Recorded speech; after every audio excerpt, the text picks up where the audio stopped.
ಕಳೆದ 2 ದಿನದಿಂದ ಎಲ್ಲರಿಗೂ ಸಹ ಆದಾಯ ತೆರಿಗೆಯ ಚಿಂತನೆಯಂತೂ ಆಗಿದೆ. ಸೊ ಇದಕ್ಕೆ ಸಂಬಂಧಪಟ್ಟಂತೆ ಈ ವಿಡಿಯೋದಲ್ಲಿ ನಾವು ಮಾಹಿತಿನ ತಿಳ್ಕೊತಾ ಹೋಗೋಣ. ಸೊ ಅಂತಂದರೆ 1 ವರ್ಷದಲ್ಲಿ ನಿಮ್ಮ ಖಾತೆಯಿಂದ ಎಷ್ಟು ಹಣ ವರ್ಗಾವಣೆ ಆಗಿದ್ರೆ ನಿಮಗೆ ಆದಾಯ ತೆರಿಗೆಯಿಂದ ನೋಟಿಸ್ ಸಿಗಲಿದೆ. ಸೊ ಅಥವಾ ಎಷ್ಟು ಹಣ ನಿಮ್ಮ ಖಾತೆಗೆ ಬಂದರೆ ನಿಮಗೆ ಆದಾಯ ತೆರಿಗೆಯಿಂದ ನೋಟಿಸ್ ಬರಲಿದೆ. ಈ ಎಲ್ಲ ಮಾಹಿತಿಯನ್ನು ಈ ವಿಡಿಯೋದಲ್ಲಿ ನಾವು ತಿಳ್ಕೊತಾ ಹೋಗೋಣ. ಸೊ ವಿಡಿಯೋವನ್ನು ಸ್ಟಾರ್ಟ್ ಮಾಡ್ತೀನಿ. ಅದಕ್ಕಿಂತ ಮೊದಲು ನೀವಿನ್ನು ನಮ್ಮ ಚಾನೆಲನ್ನು ಸಬ್ಸ್ಕ್ರೈಬ್ ಮಾಡದೇ ಇದ್ದರೆ ಈ ಕೂಡಲೇ ಚಾನೆಲ್ಗೆ ಸಬ್ಸ್ಕ್ರೈಬ್ ಮಾಡ್ಕೊಳ್ಳಿ ಮತ್ತು ಲೈಕ್ ಮಾಡಿ. ಸೊ ಈಗ ನಾವು ಇನ್ಫಾರ್ಮೇಷನನ್ನು ತಿಳ್ಕೊತಾ ಹೋಗೋಣ.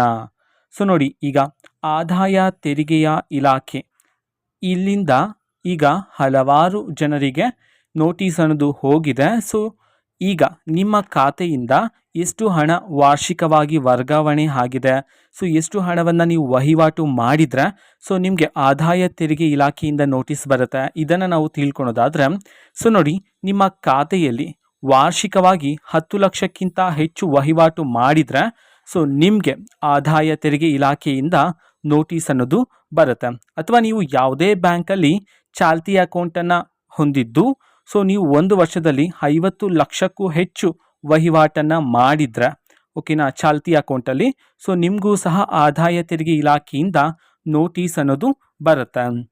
ಓಕೆನಾ. ಸೊ ನಮ್ಮ ಆದಾಯ ತೆರಿಗೆ ಇಲಾಖೆಯ ನಿಯಮ ಏನಾದರೂ ನೀವು ಉಲ್ಲಂಘನೆ ಮಾಡಿದರೆ ಓಕೆನಾ, ಒಂದು ದಿನದಲ್ಲಿ 2 ಲಕ್ಷಕ್ಕಿಂತ ಹೆಚ್ಚು ಹಣವನ್ನು ನೀವೇನಾದರೂ ನಿಮ್ಮ ಖಾತೆಯಿಂದ ನೀಡ್ತಕ್ಕಂಥದ್ದು ಅಥವಾ ನೀವು ಪಡ್ಕೊಳ್ತಕ್ಕಂಥದ್ದು, ಒಂದೇ ದಿನದಲ್ಲಿ 2 ಲಕ್ಷಕ್ಕಿಂತ ಹೆಚ್ಚು ಹಣವನ್ನು ವರ್ಗಾವಣೆ ಮಾಡ್ತಕ್ಕಂತಹ ಪ್ರೋಸೆಸನ್ನು ನೀವೇನಾದರೂ ನಿಮ್ಮ ಖಾತೆಯಲ್ಲಿ ಮಾಡಿದ್ರೆ ನೀವು ಸಹ ಆದಾಯ ತೆರಿಗೆ ಇಲಾಖೆಯಿಂದ ನೋಟಿಸನ್ನು ಪಡಿಬೇಕಾಗಿರುತ್ತೆ ಅಂತ ಹೇಳಿ ತಿಳಿಸಿರ್ತಕ್ಕಂಥದ್ದು.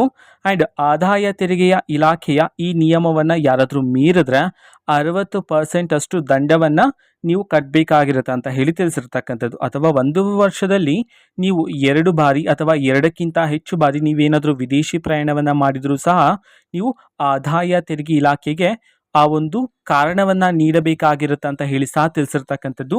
ಸೊ ಇದು ಆದಾಯ ತೆರಿಗೆಗೆ ಸಂಬಂಧಪಟ್ಟಂತಹ ಮಾಹಿತಿ ಆಗಿರುತ್ತೆ.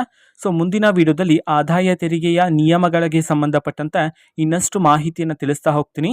ಓಕೆನಾ. ಸೊ ಇದು ಇವತ್ತಿನ ಒಂದು ವಿಡಿಯೋ. ಸೊ ಇದೇ ರೀತಿ ಕಾಂಗ್ರೆಸ್ನ ಎಲ್ಲ ಯೋಜನೆಗಳಿಗೆ ಸಂಬಂಧಪಟ್ಟಂತೆ ಇಂಪಾರ್ಟೆಂಟ್ ಅಪ್ಡೇಟ್ಗಳು ನಿಮಗೆ ಈ ಒಂದು ಚಾನೆಲಲ್ಲಿ ಇಮಿಡಿಯೇಟ್ಲಿ ಸಿಗ್ತಿರುತ್ತೆ. ಅದಕ್ಕೋಸ್ಕರ ನೀವಿನ್ನು ನಮ್ಮ ಚಾನೆಲನ್ನು ಸಬ್ಸ್ಕ್ರೈಬ್ ಮಾಡದೇ ಇದ್ದರೆ ಈ ಕೂಡಲೇ ಚಾನೆಲ್ಗೆ ಸಬ್ಸ್ಕ್ರೈಬ್ ಮಾಡ್ಕೊಳ್ಳಿ. ಸಬ್ಸ್ಕ್ರೈಬ್ ಮಾಡೋದ್ರ ಮುಖಾಂತರ ನಾನು ಯಾವುದೇ ವಿಡಿಯೋ ಹಾಕಿದ ತಕ್ಷಣ ನಿಮಗೆ ನೋಟಿಫಿಕೇಶನ್ ಸಿಗುತ್ತೆ. ಅದರ ಮುಖಾಂತರ ನೀವು ಬೇಗನೆ ವಿಡಿಯೋವನ್ನು ನೋಡ್ಬೋದಾಗಿರುತ್ತೆ ಮತ್ತು ಆ ವಿಡಿಯೋದಲ್ಲಿರುವ ಇನ್ಫಾರ್ಮೇಷನನ್ನು ನೀವು ತಿಳ್ಕೊಬೋದಾಗಿರುತ್ತೆ. ಮತ್ತು ಈಗ ನಾವು ಫೇಸ್ಬುಕ್ಕಲ್ಲಿ ಈಗ ವಿಡಿಯೋಸ್ಗಳನ್ನು ಅಪ್ಲೋಡ್ ಮಾಡ್ತಿದ್ದೀವಿ. ಫೇಸ್ಬುಕ್ ಚಾನೆಲ್ ಲಿಂಕನ್ನು ಡಿಸ್ಕ್ರಿಪ್ಷನ್ ಬಾಕ್ಸಲ್ಲಿ ಕೊಟ್ಟಿರ್ತೇನೆ, ಕ್ಲಿಕ್ ಮಾಡಿಬಿಟ್ಟು ಫಾಲೋ ಮಾಡಿ. ಓಕೆನಾ. So thank you, bye.